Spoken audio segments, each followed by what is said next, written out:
Movie की शुरुआत में हम एशली नाम की लड़की को देखते हैं जो कि अपने बॉयफ्रेंड जॉन के साथ इंटीमेट हो रही थी। जॉन बेचारा अपनी पूरी ताकत लगा रहा था पर एशली को बिल्कुल भी मजा नहीं आ रहा था। जॉन आखिर थक कर सो जाता है लेकिन एशली को नींद नहीं आ रही थी क्योंकि जॉन उसे सेटिस्फाई नहीं कर पाया था। इसलिए एशली बाथरूम में जाकर खुद ही सेटिस्फाई होने लगती है। उसकी आवाज सुनकर जॉन बाथरूम में आता है और एशली को उस हालत में देखकर गुस्सा होने लगता है। एशली जॉन से कह देती है कि वो उसके किसी काम का नहीं है। इस बात पर दोनों के बीच में आर्ग्यूमेंट होने लगते हैं और एशली तय करती है कि वो जॉन से ब्रेकअप करेगी। अगले दिन वो जॉन का घर छोड़कर अपनी एक दोस्त कार्लेट के घर रहने आती है। एशली के आने से कार्लेट बहुत खुश होती है।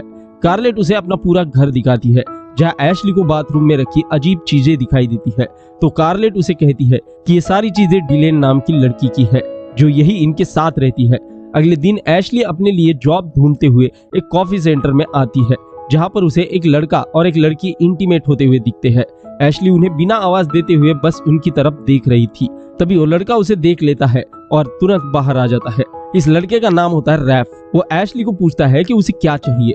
एशली बताती है वो यहाँ एक जॉब की एड देख कर आई है। एशली की खूबसूरती देखकर रैप उसे तुरंत जॉब पर रख लेता है। एशली वापस घर लौटती है और देखती है कि उसने जिस लड़की को रैप के साथ इंटीमेट होते हुए देखा वो कार्लेट के साथ बैठी है। कार्लेट एशली से कहती है कि जो लड़की इनके साथ यहाँ रहती है वो यही है और इसका नाम डिलन है। दरअसल डिलन भी एक जगह पर काम करती है पर उसका जॉब थोड़ा अलग होता है। वो एक एलॉट नाम के आदमी की गुलाम का जॉब करती है। एलॉट एक रोमांस स्टोरी बुक का पब्लिशर होता है। इस बुक का नाम होता है वैनिक स्टोरी जिसका अमेरिका में बहुत क्रेज होता है। डिलन एलॉट को नई नई लड़कियां अरेंज करने के लिए भी कहता है। शाम को एशली वही स्टोरी पढ़ने लगती है जिसे पढ़ते पढ़ते वो उसी में खो जाती है और स्टोरी के अंदर के कैरेक्टर की जगह खुद को इमेजिन करने लगती है। तभी उसके पास डिलन आती है जिससे वो अचानक से डर जाती है। दरअसल एशली को यह किताब बहुत पसंद थी क्योंकि इसमें लिखी स्टोरियां उसे वो सेटिस्फेक्शन देती थी जिसकी उसे जरूरत थी। रात को एशली खिड़की से बाहर देख रही थी तभी उसे डिलन एक लड़की के आंखों पर पट्टी बांधकर उसे कहीं ले जाती हुई दिखाई देती है। उसे ये बड़ा अजीब लगता है। वो तुरंत ये बात कार्लेट को बताती है तो कार्लेट उसे डिलन को इग्नोर करने के लिए बोलती है। फिर वो रैफ को कॉल करके घर पर बुलाती है। ये दोनों साथ में ड्रिंक लेते हैं और बाद में एक दूसरे के साथ इंटीमेट भी होते हैं। अगले दिन कार्लेट का बर्थडे होता है और वो अपने घर पार्टी रखती है। यहाँ डिलन का बॉस एलॉट भी आया होता है जिसे एशली दिखते ही पसंद आती है। वो डिलन से कहता है कि उसे एशली चाहिए पर डिलन उसे कहती है कि एशली मैनेज नहीं हो सकती और वो दूसरी लड़की को उसके सामने लाती है। पर एलॉट को एशली ही चाहिए थी इसलिए वो उस लड़की को मना करता है। इधर एशली जब अपने कमरे में बैठी होती है तो एलॉट वहां पर आ जाता है और एशली से जान पहचान करने लगता है। तभी उसे वहां पड़ी वही स्टोरी वाली बुक दिखाई देती है और उसी के बारे में बातें करने लगता है। और जब उसे ये बात पता चलती है कि एशली को ये बुक बहुत पसंद है और वो इसके राइटर को मिलना चाहती है तो उसे कहता है कि इस बुक का राइटर वो खुद ही है। पर एशली उसकी बातों का यकीन नहीं करती। इस पर वो एशली के मोबाइल से अपने नंबर पर कॉल करता है और एशली को वॉइस मेल के जरिए यकीन हो जाता है कि उस बुक का राइटर एलॉट ही है। वो एशली को कल कॉल करूंगा कहकर यहाँ से चला जाता है। अगले दिन एलॉट एशली के लिए अपनी अगले महीने की पब्लिश होने वाली स्टोरी पहले उसे पढ़ने के लिए भेज देता है जो एशली को बहुत पसंद आती है और वो उसे मिलना है कहती है।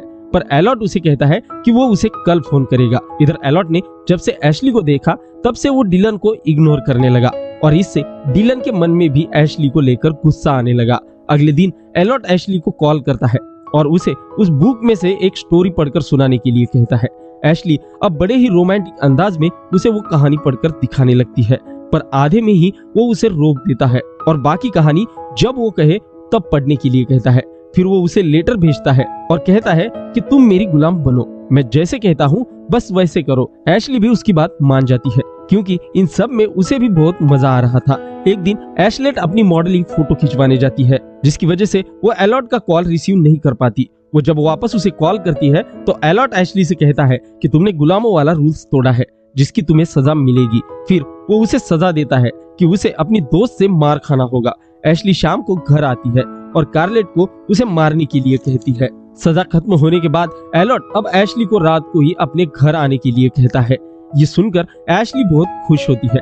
एलॉट उसके आने का इंतजार कर रहा था। तभी वहाँ डिलेन आती है। डिलेन को देखते ही एलॉट उस पर भड़क जाता है और उसे यहाँ से वापस जाने के लिए कहता है।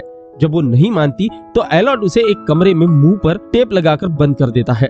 इधर एशली घर में आ जाती है। एलॉट उसे एक कमरे में लेकर आता है जहाँ बहुत सारा अजीब सामान रखा हुआ था।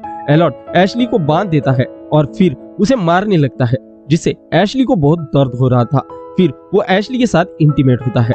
अब दिन ब दिन एलॉट एशली की वजह से डिलेन को इग्नोर कर रहा था और ये बात डिलेन को बिल्कुल भी अच्छी नहीं लग रही थी। तभी उसे एलॉट ने एशली को भेजे हुए वो लेटर मिल जाते हैं और उसका शक यकीन में बदल जाता है, जिससे वो पूरी तरह से टूट जाती है, क्योंकि भले ही एलॉट उसे गुलाम मानता हो पर वो उसे सच्चा प्यार करती थी।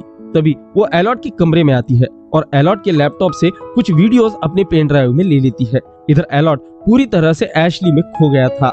डिलेन उसने चुराए हुए वीडियो को एलॉट के फोन पर भेज देती है और उसे ब्लैकमेल करने लगती है। एलॉट अब बहुत डर जाता है, क्योंकि उसे लग रहा था कि डिलेन एशली को सारी सच्चाई बता सकती है। वो तुरंत डिलेन के पास आता है और उसे वो वीडियो के बदले क्या चाहिए ये पूछता है।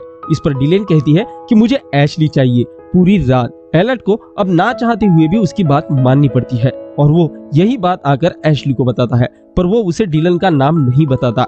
एशली भी उसकी बात मान लेती है। अगले दिन एशली तय समय और जगह पर पहुंच जाती है और अपने सामने डिलेन को देखकर हैरान हो जाती है। डिलेन उसे कहती है कि तुम मेरी गुलाम हो और जैसा मैं कहूँ वैसे ही करो, लेकिन डिलेन उसके साथ बातों के अलावा कुछ भी नहीं करती। पर एशली इस सब से बहुत परेशान हो जाती है और वो एलॉट से कहती है कि मैं ऐसा दोबारा नहीं करूंगी। एलॉट भी उससे वादा करता है कि वो दोबारा उससे ऐसा काम नहीं करवाएगा।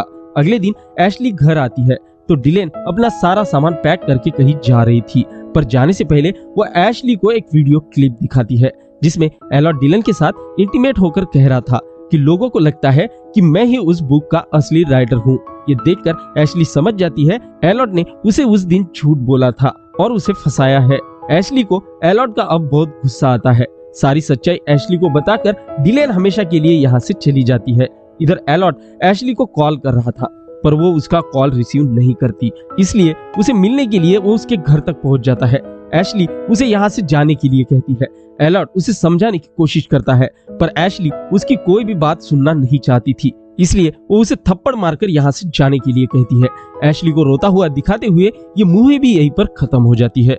दोस्तों, अगर ऐसी ही रोमांटिक मूवी का एक्सप्लेनेशन आप देखना चाहते हो तो वीडियो को लाइक और चैनल को सब्सक्राइब कीजिए। मिलते हैं अगली वीडियो में।